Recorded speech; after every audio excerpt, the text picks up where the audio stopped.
Hey guys, this is PODFIC, and today we're going to be reading How to Flirt by Loser Lesbian XX. The summary is, Clark Kent is not above using his Midwest charm to get out of trouble, but Bruce Wayne is not above flirting competitively. Essentially, the two flirt to see who has the better flirting style in a completely platonic, friendly competition. Alright, without further ado, let's hop right in. Clark loathed mission reports.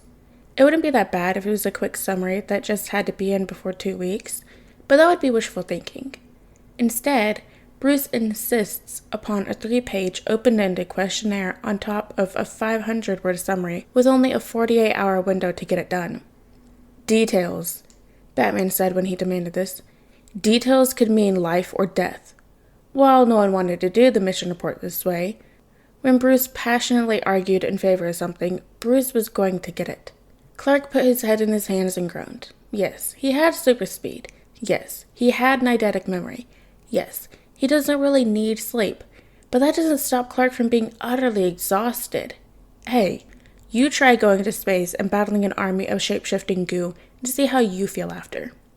After an entire week up in space, the last thing he wanted to do was this mission report. But it wasn't like Hal was going to do it. Clark leaned his head back and closed his eyes. If he could just doze off for a couple of minutes, maybe he'd be able to find the energy to write another 200 words. After a couple of minutes, he heard the door behind him slide open, but he didn't make a move to turn around. He could hear the heartbeat of Bruce Wayne. Couldn't make it to bed? Bruce teased. Couldn't finish the mission report, Clark sighed without opening his eyes. Well, they're extremely important and they keep us out of a lot of legal trouble. Without precise reports, Clark did not need a long-winded speech about mission reports from Bruce for the millionth time. I know, doll, you're right, of course. No need to explain to me how smart you already are. Doll? Bruce paused for a second. Are you flirting with me to try to get out of a lecture? He was so tired. He didn't even know what he was saying. Honestly, it was just subconscious. At the Daily Planet, all he had to do was turn on a little Midwest, and he'd be absolved from all of his mistakes. Late for a meeting?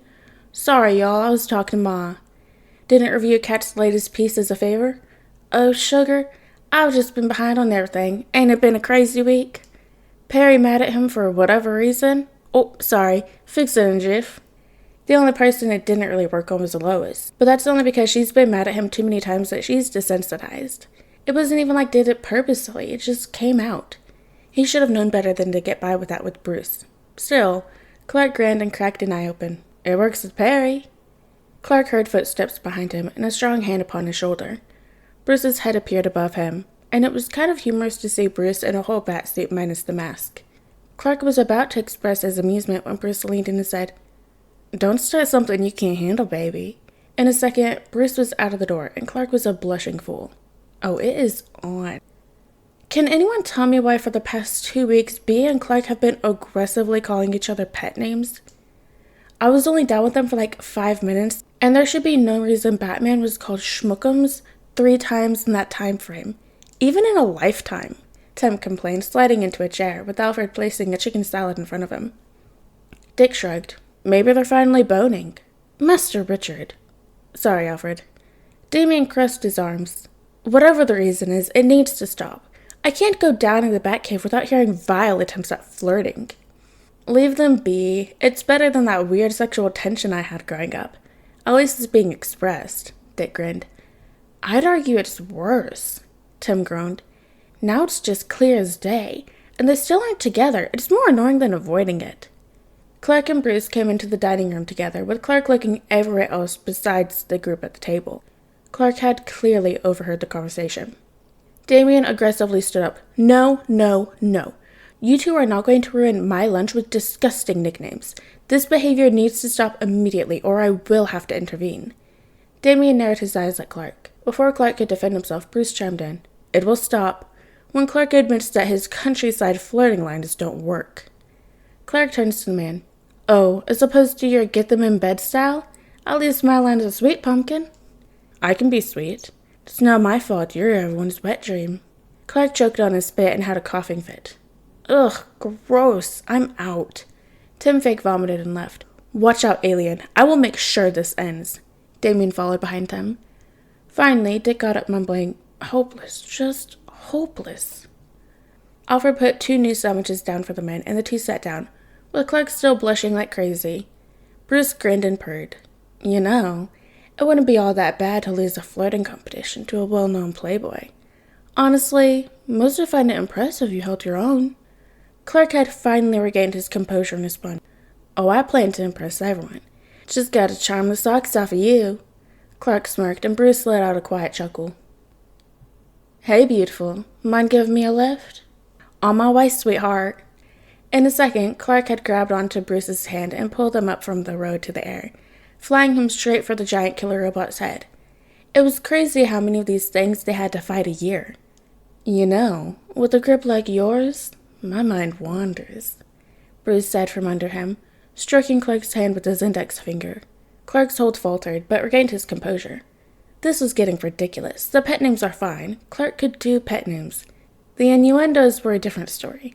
This little game of theirs had been going on for 3 weeks now, and Bruce had been slowly getting more inappropriate? Sexy? Clark didn't know the right word for it, but innuendos were helping Bruce win, whatever this was, of who was more charming. While they weren't charming, per se, they left Clark fumbling on his words, and Bruce leaving with a smug grin. Clark needed something to one up Bruce, something to get an edge back. In a second, Clark pulled Bruce up and was carrying the man bridal style towards the robot. This time, it was Bruce's turn to be shocked. What are you doing? Bruce gaped. Clark landed on the machine and looked to Bruce. Just transporting precious cargo. Clark winked, put Bruce down, and flew away. For a second, Bruce just stood there, but he remembered he was on a mission and started trying to power off the robot. Clark went to Diana and Barry, who were helping minimize damage. Dude, are you about to thing now? Clark just quirked an eyebrow. Barry groaned. Are you kidding me? You have been flirting nonstop, and you are just holding him to your chest. Yes, I'm inclined to agree with Flash, Superman.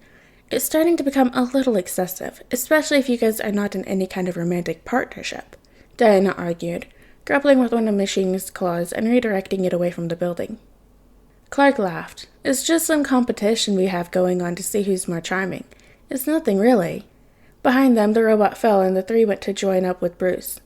Diana and Barry gave each other a knowing look. Okay, maybe nothing was an exaggeration. For Bruce, it was probably just a game, Clark told himself, and he was fine with that. But for Clark, maybe it wasn't much of a game. Clark would never act on his feelings, of course. It took them years to like each other, even longer to become friends. Clark wasn't going to be the one to screw it up. If Clark can just get Bruce to flirt with him, even as a joke, he'll take what he can get. Wonder Woman, Flash, I trust you 2 will clean this up? Yeah, sure. What are you and Soups doing? Flash asked. Bruce smirked. Well, after this mission report, I have to reward him for how good he looks in his suit. Come on, Superman. Bruce started walking away and Clark just sat there, stunned that he would be so bold in front of their colleagues. It's just a competition, blah, blah, blah. It's really nothing, blah, blah. Barry mocked, and Wonder Woman laughed. Clark shot them a look and flew after his competition. When Clark walked through the front doors of the Daily Planet, he could feel several pairs of eyes staring at him. His grip on his briefcase tightened, and he made his way to the front desk to say his normal hello to Bethany, who worked the front desk. Oh, hey, Clark, she giggled. Bethany was a sweet, older woman who always talked to Clark about his days outside of the planet and new articles he was working on. Today she was giggling and looking away from him. Hey, Bethany, how are you today? Oh, just fine. There's a message that I need to give you. She giggled again and reached under his desk to give him a little note. He looked at her skeptically but read the note. Written in perfect penmanship, the note said, Hope you like roses. B.W. Clark looked back at Bethany, who just giggled some more, and hurriedly made his way to his desk. As he walked through the building to the bullpen, he got thumbs up and giggles from the many interns and employees at the Daily Planet. When he saw his desk, he didn't actually see his desk. He couldn't. Not under the hundreds of roses that were all over his desk. Clark put his face in his hands, beet red, and groaned. He slowly walked over to his desk and oddly felt like he was doing the walk of shame. He pulled out a little note that read, Too much? B.W. Clark huffed a laugh, but soon realized he had bigger problems at hand. Maybe he could get all the flowers out fast enough if he just... Oh, Clark! Lewis sang a song from behind him. You have some explaining to do. Clark stiffened a groan. Diana, Bruce, and Clark got together once a month to talk about the league funding/maintenance. One of the many perks of being a founder. Usually, Clark could just toss a ball with himself while Diana and Bruce consulted with each other. However, Diana couldn't be there today, so Clark was forced to do his share. "I'm sure whatever you think is fine, Bruce." Clark took a bite of his burger and watched an onion slide out. Bruce rolled his eyes and sipped the broth of his soup. "It's not a matter of what I think, it's a matter of what's best. And for most, that doesn't go hand in hand." "I can't do it anyway, it's making my head hurt." Bruce lowered his head and batted his eyes. "But you were doing so well." "Just a little more, baby. I'll make sure it doesn't hurt one bit," Bruce said sultry. "Jesus, Bruce," Clark coughed. "Why are you making it sound like that?" Bruce deadpanned. "Like what?" Like that." Bruce raised an eyebrow and went back to his soup, but accidentally bumped a knife under the table. Bruce politely smiled at Clark and went under the table.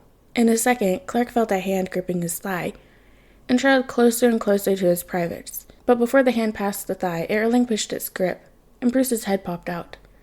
Clark was a bright red and looked a second away before blowing up. "Is this really how you flirt with people?" Clark hissed. Bruce shrugged. "Only the stubborn ones." He dabbed his napkin at the corner of his lip. "Ready to quit?" In a sudden wave of boldness, Clark reached over the table and used his thumb to help clean off where Bruce was using the napkin. "Not quite yet." He licked his thumb and looked down at his burger as Bruce watched him with his mouth slightly agape. Clark had had enough. The tension of it all had been weighing on him like a sack of potatoes. The flirting may as well have been PDA at this point with how far Clark and Bruce were pushing it. Just the other day at mandatory weekly monitor duty, Clark leaned over Bruce's back to type away at something on the computer while whispering at how good Bruce smelled. And to retaliate, Bruce kissed him on the cheek to say goodbye. That had been it for Clark. While he had really enjoyed the flirting for the past couple of weeks, he knew that he had been pushing it. His heart could only take so much knowing that all of this was just a stupid game to Bruce. Bruce casually kissing Clark had made him realize it was pathetic of him to abuse his competition to satisfy his own fantasies of being with Bruce. Clark had decided that tonight he was going to concede and let Bruce know he won, putting an end to the competition. The two men were in the Batmobile, entering the cave after a stakeout. Clark was going to go over a few details with Bruce, allow him to get a line in, and end the silly competition. As Bruce parked the car, a message from Tim came up and Bruce sat and responded to it. Clark got out of the car and made his way to the driver's side door. Without much thought, Clark opened the door and waited for Bruce to get out. As Bruce turned to open the door, his hand fell through the air with nothing to grab onto. He looked up at Clark and just sat there stunned for a second. Clark furrowed his eyebrows in confusion, and in a split second, Bruce got up and out of the car mumbling, "Too damn polite," and grabbed a fistful of Clark's uniform, pulling him into an aggressive kiss. Shocked by the new development, Clark just stood there, unmoving. He couldn't believe that Bruce would push it this far to make out with him to win. Bruce backed off but still held his uniform. He raised his eyebrow and frowned. "Do you really want me to say it?" Bruce groaned. "You win. I'm conceding and you win." "Then why are you kissing me?" Clark asked, dumbfounded. "I was going to say you won. We've been going way too far with this." Bruce quickly let go and took a step back, hitting the Batmobile. "What? I thought... Don't you want this?" Bruce's eyes stared at Clark with a mix of hurt and confusion. Of course Clark wanted this, but how could Bruce know that? Why would he flirt with him if he knew of Clark's feelings? "You knew? Then why would you flirt with me? I mean, I knew we were having fun, but part of it was real to me." Clark's mind was spinning. He couldn't believe Bruce would toy with his feelings so blatantly. Bruce closed his eyes and rubbed his temples. "What are you talking about? Wasn't it all real? I was flirting because I want to. I thought that was the same for you." Clark frowned and cocked his head. "But it was a game. I thought we were seeing who would give up." Bruce shook his head. "I thought we were seeing who would make the first move." Clark touched his lips gently, where Bruce was only a moment ago. He has wanted Bruce for as long as he could remember, and only now did he realize that Bruce has felt the same. If he knew that this would have been the end result, he would have given up a lot faster. Clark took a step towards Bruce and tentatively kissed him.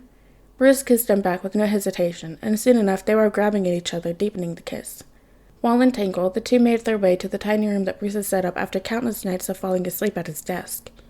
The two fell into the bed, and it wasn't until hours later that the two laid side by side, with unruly hair, that they talked about what this meant for them.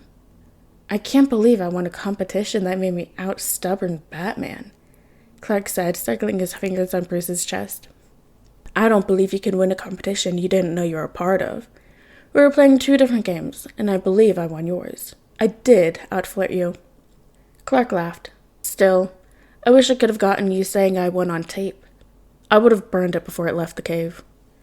Clark laughed at Bruce's deadpan, but began thinking. Was this just a casual thing for Bruce? Clark knows Bruce said that he wanted Clark, but was it just physical?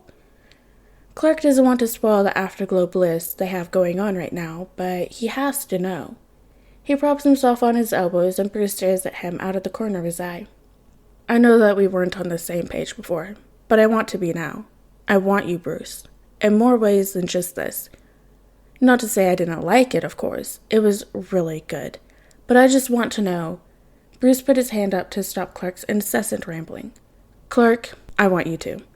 In more ways than just this. I know that we were not very clear about it before, but I want to make this work. Us work. You make me happy, and I'm willing to try. For us." Bruce flushed a little at his own honesty, but meant it nonetheless. Clark's smile grew so big that it was almost blinding, and collapsed into Bruce's chest. Clark was going to try too. And if that meant growing used to Bruce's city slicker flirting, he would try.